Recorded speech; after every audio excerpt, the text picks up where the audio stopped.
guys, welcome back to my channel. My name is Lexxlugorr, if you already know. And if you haven't read the title already, oh, actually, wait. Let me start by saying, for one, I miss you guys. I've been gone for the past, 4 or 5 days. And to me, like, that feels like forever. Like, I don't like being inconsistent. And y'all already know the goal that I set for myself. If you haven't seen the goal, go watch a few of my other videos. And today we finna get into a highly requested video. But before we get into that, I wanted to put the ball in y'all's court and ask y'all, do y'all want me to, since this video is an hour and I want to say a half long, do you guys want me to do a reaction video over the whole entire video? Because I can do that, and I can break it up into parts, like probably like a 6-day series, because I do have to do other things besides YouTube. You guys want me to break it up into like a 6-part series and then go from there, or how do y'all want me to maneuver that? Because I can do that if you guys want me to. I could like make today's video 15 minutes, tomorrow, and then make it like a 6-day run of everything Larry Bird and Magic if y'all want me to do it like that. So let me know in the comments, like, do y'all want me to keep going, or do y'all should I just do 30-40 minutes of it, or fast forward it to a certain part that y'all want to see me do a reaction video to? And let me know in the comments and I'll do that. I'll do whatever y'all suggest, because y'all been suggesting this particular video for the longest time. Like, if y'all go back and look at my other Larry Bird videos, all of y'all are just like, oh, do this and do this and do this. So I'm finally doing it today. So let me know in the comments about that. But before we get into this video, be sure to subscribe to my channel, give this video a thumbs up, and leave a comment by the end of it if you want to. So now let's go ahead and get into the video. They talk about every day somewhere. If I go to a foreign country, magic, what magic? It's the same everywhere. Oh my gosh, y'all. Y'all been wanting this video for the longest time. Look at him. We don't have to see each other. We don't have to say hello. We don't have to call each other. Wait, why he saying that? That's my main competition. It's always been like that. Oh, that's his main competition. They don't like each other. You know, you got this tight bond with this cat, and who y'all think was better, Magic or Larry? For a year or two. But you're always gonna be linked to him. Ooh. We got this connection that's never gonna be broken. Right to our graves. They'll be talking about this 100 years from now. Aww.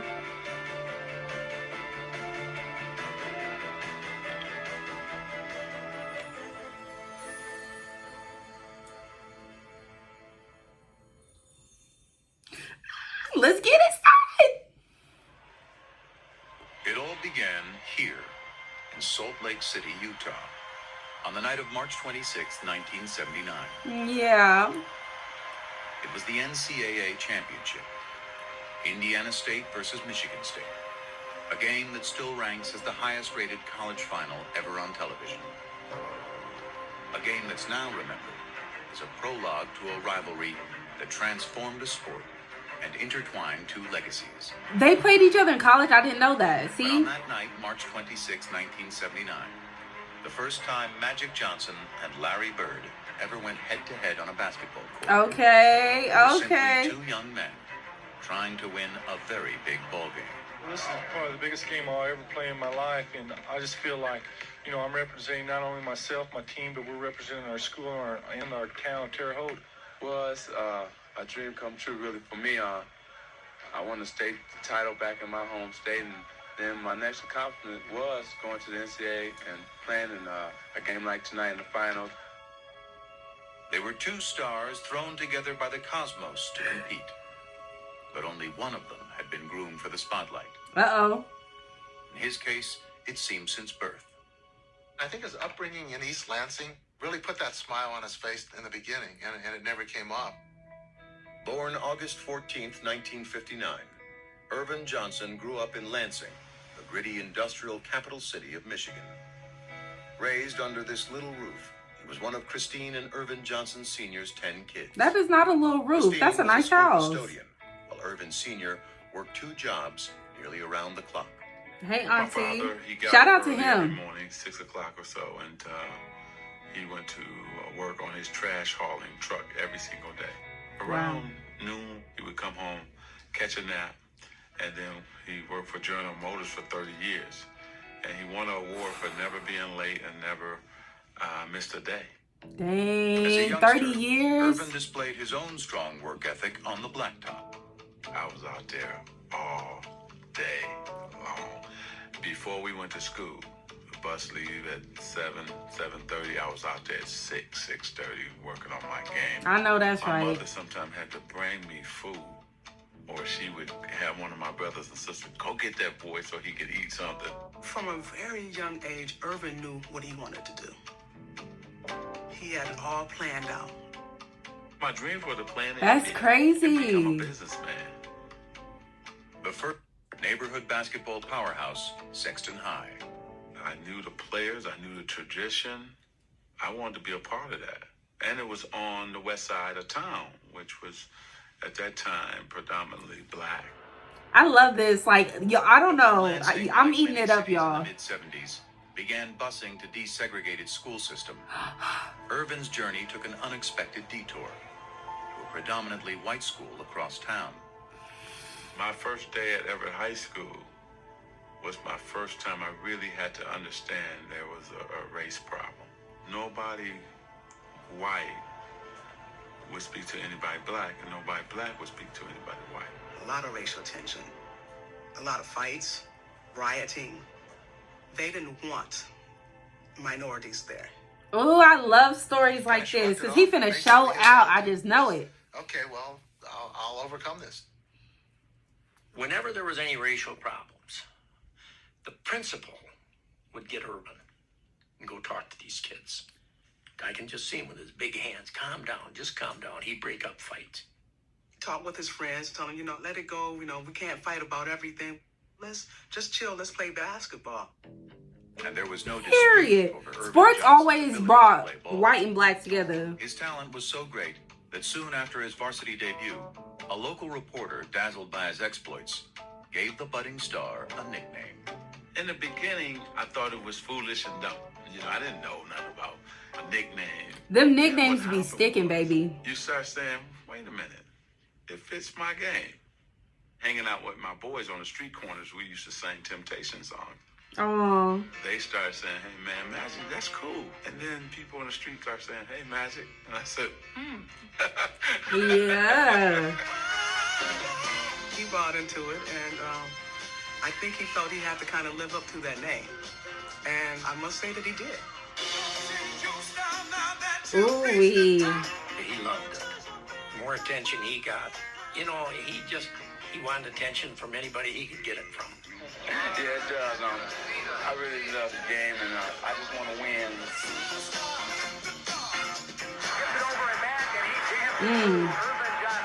Irvin loved to dress.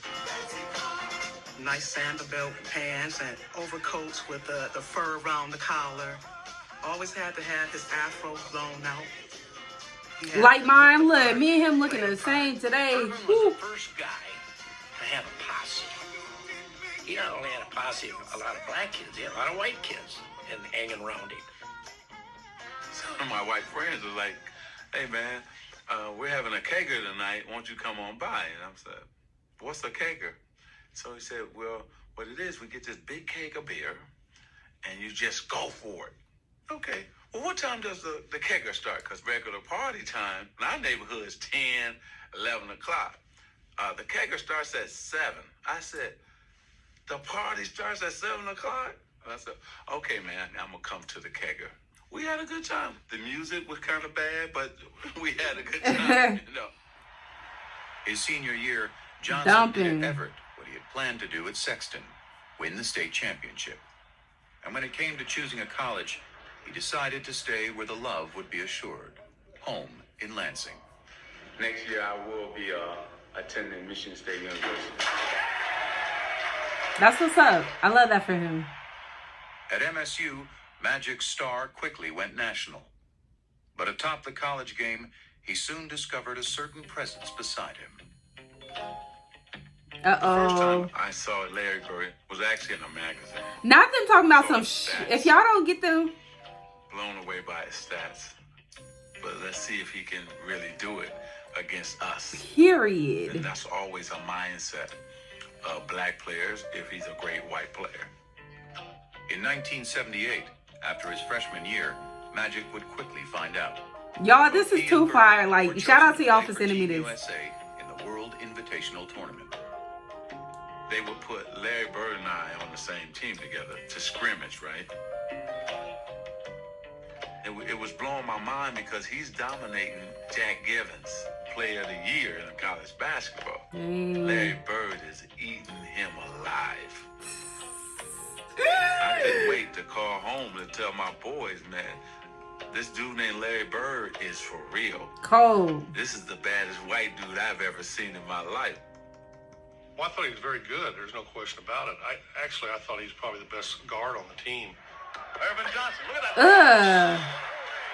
We didn't get to play a lot, but you could tell. I think our first game was in Kentucky. We got about a 10, 12-point lead.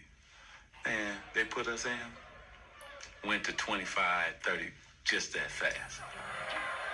Fast break again, 3-on-2. Griffin. Look at that steal by Larry Bird. Take us out. The lead go back down, put us back in. That's Bird and Johnson. The show started again. When you play with Magic, there's just something about it. You want to make that extra pass. You want to get that rebound and start the break. We came down a couple times. I go behind my back, no look to him. He no look back to me. And I'm laying it up. I'm saying, oh. Cold. Y'all, I literally want to cry. Like, this is too crazy. Bird puts it back off inside to Johnson. Super bad.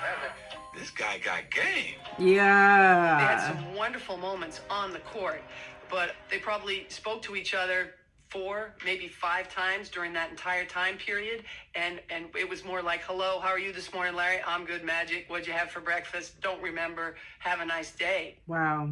But such curtness was hardly strange coming from Larry Bird, who was not only one of college basketball's best players, but also its biggest enigma. I think he was a mystery to the extent that he wanted to be a mystery. He didn't enjoy doing interviews. He didn't go out of his way to do them. He wasn't particularly good at them. He was kind of like, hey, this is who I am. You want to know who I am? Watch the game. That's who I am. Period. Start to read materials that... I think people who do that make it really far because people like that mystery in them. Paper people, there's people that try to push you. You know, the people try to get things out of you. Things don't even pertain to basketball, and them the type of people I like to stay away from. He didn't want people talking about his family. He didn't want his mother to have to deal with that, or his siblings to have to deal with that. You got to remember where Larry came from. You know, Larry was raised in a 2 or 3 room house on a railroad track. Their family probably lived on $50 a week. He was raised tough. Larry Joe Bird grew up in southern Indiana, in the twin towns of French Lick and West Baden. The Valley, as locals call it, was a tough working-class area. Wow. Tiny and remote, it was one of the poorest places in the state. I didn't know that people made millions of dollars. I didn't know that everybody had a family car. I was in my own cocoon. I was in a small town with the people I knew, and I thought I'd live there for the rest of my life. That's real Arriving stuff. Pearl Harbor Day, 1956, Larry was the 4th of 6 kids born to Georgia and Joe Bird. Early on, he and his older brothers earned a reputation around the Valley. We were always considered troublemakers. We're either fighting amongst ourselves or... That's his twin. Why they all look alike? Look at them. Larry was always one that kind of instigated things, you know. If I get my brother in a fight with somebody his age, I was happy as hell because I like to see him get beat up, and that's just the way it was. If I got in a scrape with some kid and my brothers didn't come to my side, they knew that when he got home, my dad was going to whip him. Period. Larry and my dad were best of friends. They done everything together. When my dad would go out to my grandma's house, That's Larry so would cute. go with him. They'd go fishing, do a lot of things together. But Joe Bird also had a darker side, stemming from a traumatic tour of duty in Korea. Larry remembers waking up in the middle of the night, hearing his father's blood-curdling screams from the nightmares he had had from the war. What happened to his father in the war affected his entire life. He was never able to quite get rid of whatever those demons were. A talented craftsman, Joe Bird struggled to hold steady jobs. Oh. And even when he was working, his demons would, on occasion, drive him to the bottle. There were times when Joe went out with the guys and had a few beers and the wages didn't come home that night. And that didn't happen every day. It happened once in a while, but when money is as tight as it was for the Birds, once in a while was a major problem for their family. Oh, wow. My mom sometimes worked late, and sometimes she had 2 jobs, but that's the way it was. I worked at school during my lunch hours, worked at the local grocery store, put up hay in the summer. I mean, if you wanted money, you had to get it on your own. That's crazy. To young Larry, actions spoke louder than words. He was very quiet, kind of hung to himself a little bit. I saw Larry take an F in an English class because he had to get up in front of his peers and give a speech. And so I won't do it. But he just could not get up in front of his friends and talk. That's how I used to be. I used to shy. hate getting up in front of people. Next thing you know, when he knew it was time for all of us together at the gymnasium, well, there he'd be.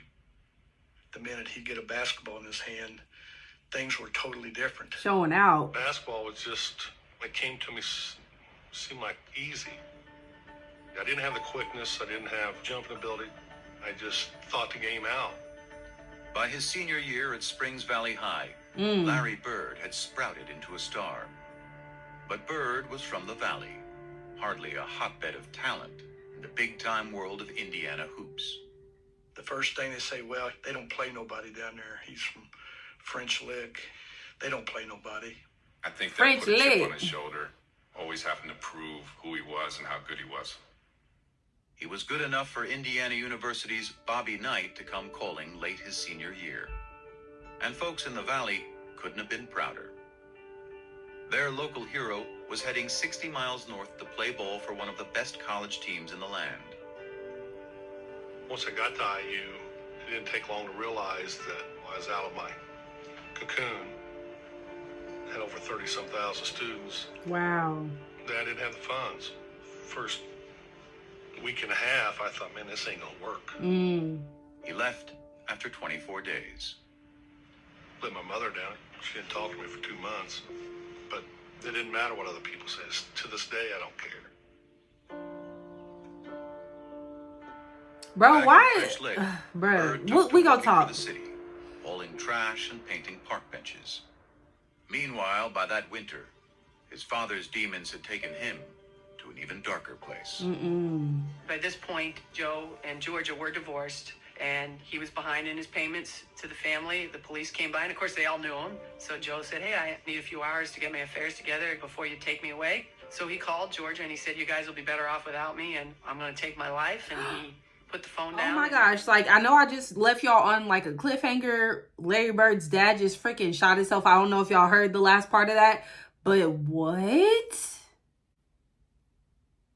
I had no idea. Like, okay, so let's unwrap this. So Magic, it seems like he came from, like, I guess you could say a good household. Of course, his father wasn't there because he was out there working hard, working 2 jobs. Like, that's insane. It looked like he came from a nice house. And plus, like, apart from the racism, it seems like for the most part, like, everybody was messing with him. Like, even the white and black people, after they seen that he was good at sports. Like, that always happens. Like, even from my hometown, like, that's how it is. Like, come on now. Y'all like me because I'm good at sports.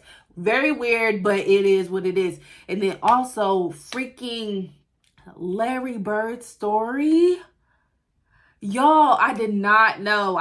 Like, and even just like hearing his story, like it reminds me so much of like my past, like from the humble beginnings, from like the one parent having mental issues and not holding down a job, from not having enough, like, you know, to get by and stuff like that, all the way up until him going a few days to college. Like, I made it basically like almost 2 years in college, and I was just like, okay, I have to leave. Like, I tried to make it work, and I was just like, no, this just isn't working for me. And I was on a track scholarship, and he was on the basketball one. So like, I definitely can see myself a lot in Larry Bird, and I feel like that's kind of another reason why I was gravitating to him, because like I said, when on my very first YouTube video about him, I always thought he came from like humble beginnings because I thought he was humble. But when he started popping his stuff, like in the games and stuff like that, that's when I was just like, yeah, like he different. Like, you know, there's nobody else like him. And so that wraps up this first half of this video.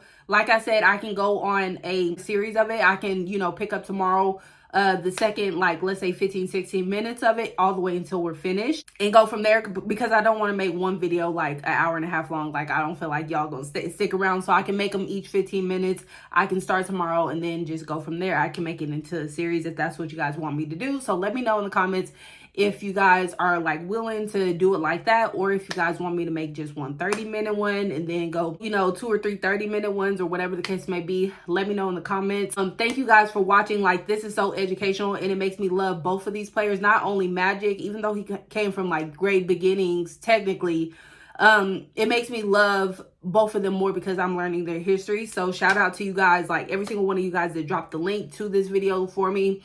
Shout out to you guys for watching and leaving comments and supporting and giving the thumbs up. And so with that being said, give this video a thumbs up, leave a comment if you want to, and I will see you guys in the next video. And once again, thank you guys so much for subscribing to my channel.